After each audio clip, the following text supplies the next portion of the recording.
These will help get you to clarity, but more clarity and more confidence comes from making the decision itself and being really intentional in your process. And that's what we're going to continue to get into in the next couple of episodes.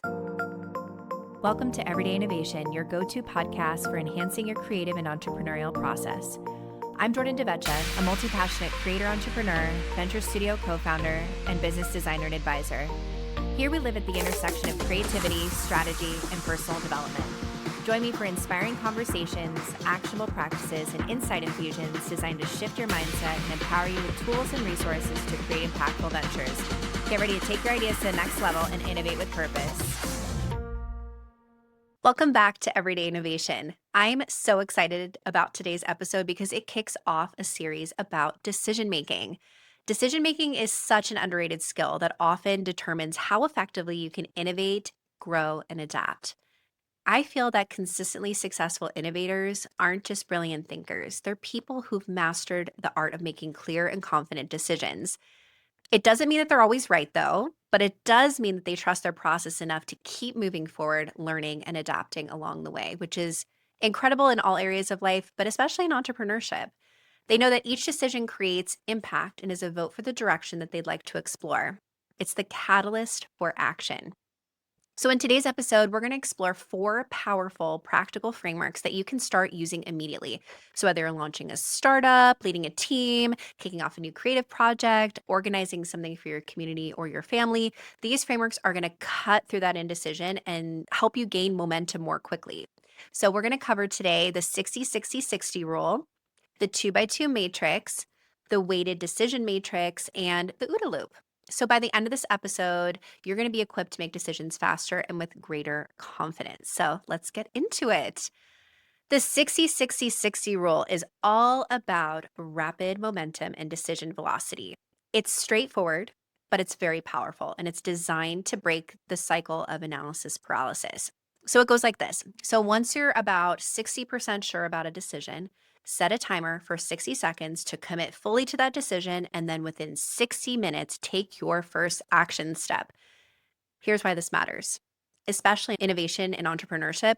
Quick action often leads to faster learning and clear outcomes. Most decisions, the rate of making the decision is way more important and way bigger than the impact of the decision itself in many, many cases.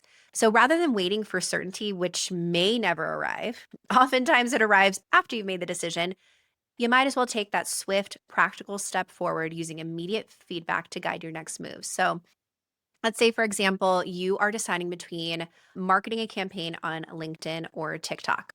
So, after some initial research, you're feeling about 60% towards LinkedIn because of your professional audience there.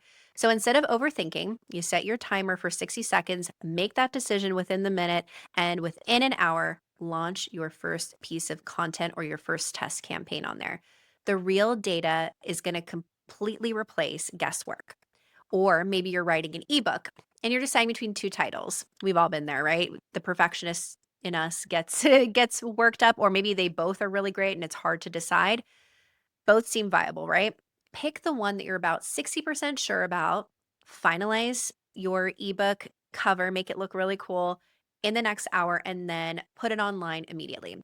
And you'll start to build that excitement instead of delaying your launch indefinitely. And you can always ask for feedback. You might get something that you wouldn't have even thought of yourself by asking your community, or you might revisit the one that you were only 40% sure about with a little update because you put it out there and you got some feedback.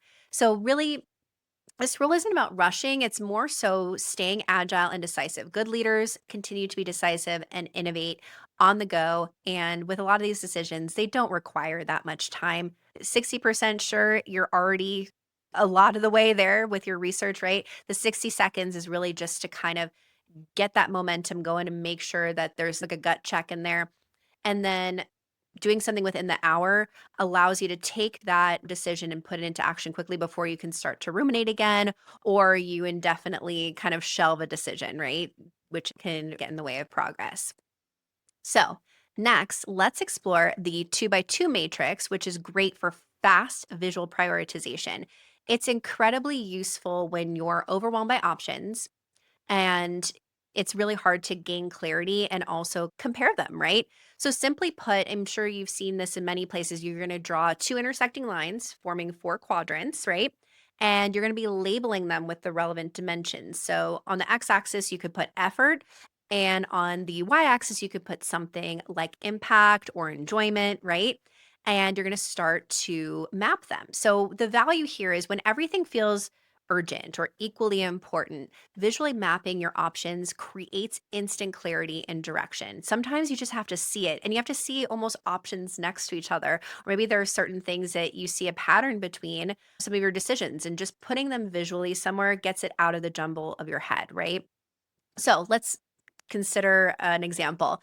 You're running a startup and you're juggling potential new features. You can quickly plot these on a matrix, let's say impact, right? Impact and effort, right? You can immediately identify features that deliver significant results with minimal resources, and those can become your immediate focus while the more complex or lower impact ideas can wait. So, for example, you can have things that are high impact, high effort. Okay, that's something that you probably should prioritize at a certain point, but because of the high effort, that might be something that takes a little bit more operational clarity. But if there's something that's high impact and low effort, go for it now. That is a quick win that you should take advantage of, right? And if there's something that's low impact, high effort, maybe that's something you want to delegate or reconsider altogether.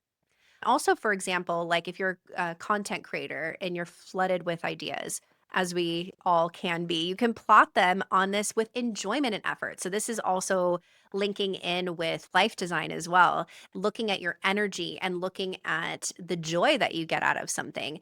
And you might want to prioritize the ideas that feel easy and enjoyable first, so that you can, again, create those quick wins and build momentum. Whether you publish it on that day or not, it may just be something to get you going. Sometimes a lot of our creative blocks aren't so much an actual creative block. It's just you need a little bit of that momentum to keep it going and to keep consistency too.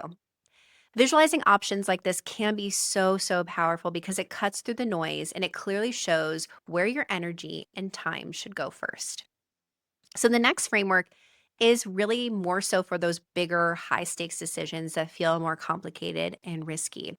This is the weighted decision matrix. So it's really more systematic clarity for complex choices.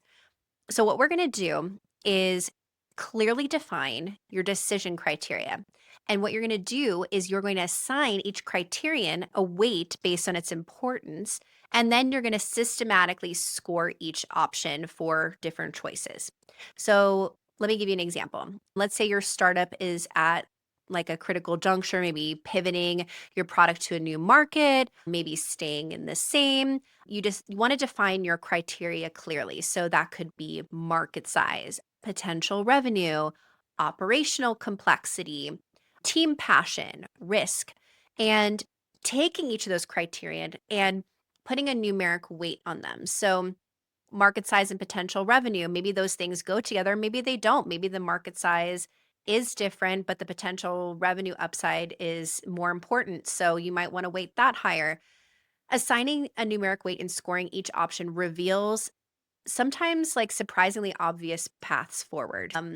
What you're doing is you're putting the weight on them and then you're ranking it. So let's say you're weighting something like, let's say if it's out of 1, like zero point 0.5, right? Like something that's like taking a big chunk, right? And you're weighting that higher than something else, you would still rate 1 through 10 or however your rating system would be against a couple of decisions. But the things where something scores higher or is more favorable is weighted accordingly so that you can make that decision, as opposed to just adding up 0 through 10 scores on a few different categories, and all those categories are weighted exactly the same because they never will be, right? And that really depends on the person, depends on the company, depends on the team. So let's talk about another example of this. You could be offered an exciting job overseas, but you're worried about the impact on your family. So you can list some criteria. So examples could be career growth, family happiness, financial stability, cultural experience, things like that, and then weigh each of those thoughtfully. So once you score the decision that initially felt overwhelming, now you can make it more clear and manageable. So by weighting it and then also rating it, you can have a more accurate picture of the complexity of these decisions. And this helps provide more structured clarity and it helps reduce anxiety in the complex situations because these do feel complex when you're weighing a lot of different areas. But if you kind of ahead of time put something behind each of those values and almost rank your values in a sense too, that'll allow for a little bit more clarity when you start evaluating each choice. So, our final framework today is the OODA loop, which is really great for adaptable decision making and agility. It's a cycle. So, often I talk about venture design, and that's going to come back into the third episode when we talk about some more designing your own decision making system.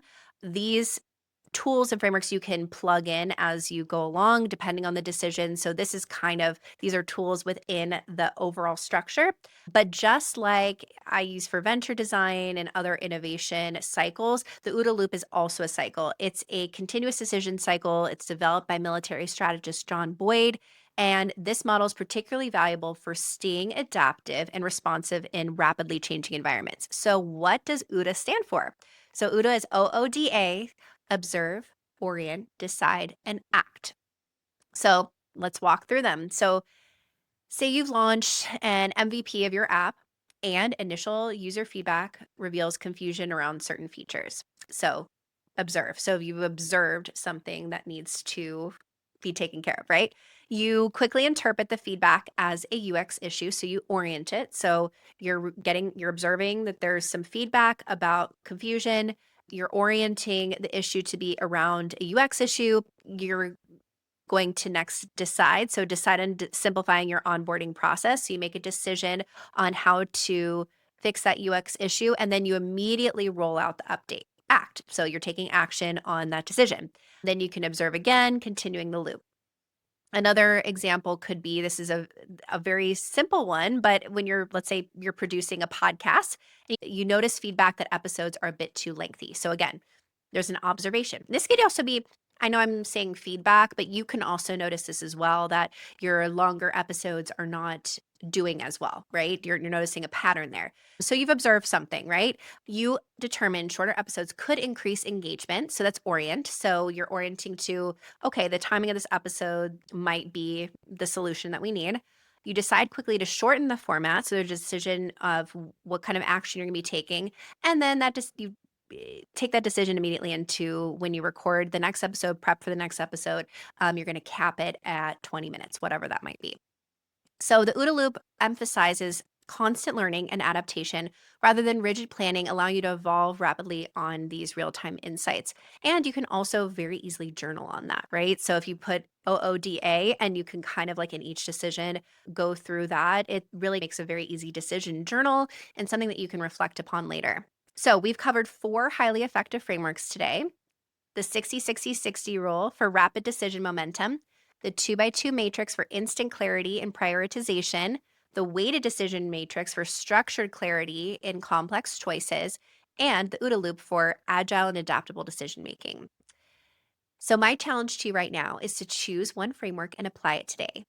Notice how decisiveness helps you build clarity and confidence quickly.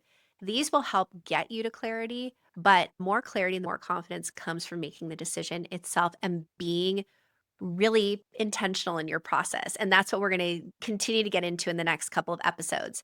This is just the beginning. So, next up, we're going to explore identity, intuition, and creating a personal decision making system that you can trust and rely on. So, for more detailed resources, like laying each of these out so that you remember, and then getting into those next episodes, and I'm going to be releasing also a decision OS that you can check out, make sure to visit everydayinnovation.io. I'm now on Substack, so you can also go to Everyday Innovation on Substack if that's your preferred place to read newsletters or blogs. I am there now as well. So, whatever is best for you and your experience, you can continue watching or listening, Spotify, Apple, on YouTube, wherever you usually are. But make sure that you're subscribed so you can get the visuals and also you can hear about Decision OS when it comes out after the third episode. So, thank you so much for tuning in today. And remember that clear decisions unlock innovation, momentum, and greater fulfillment tomorrow.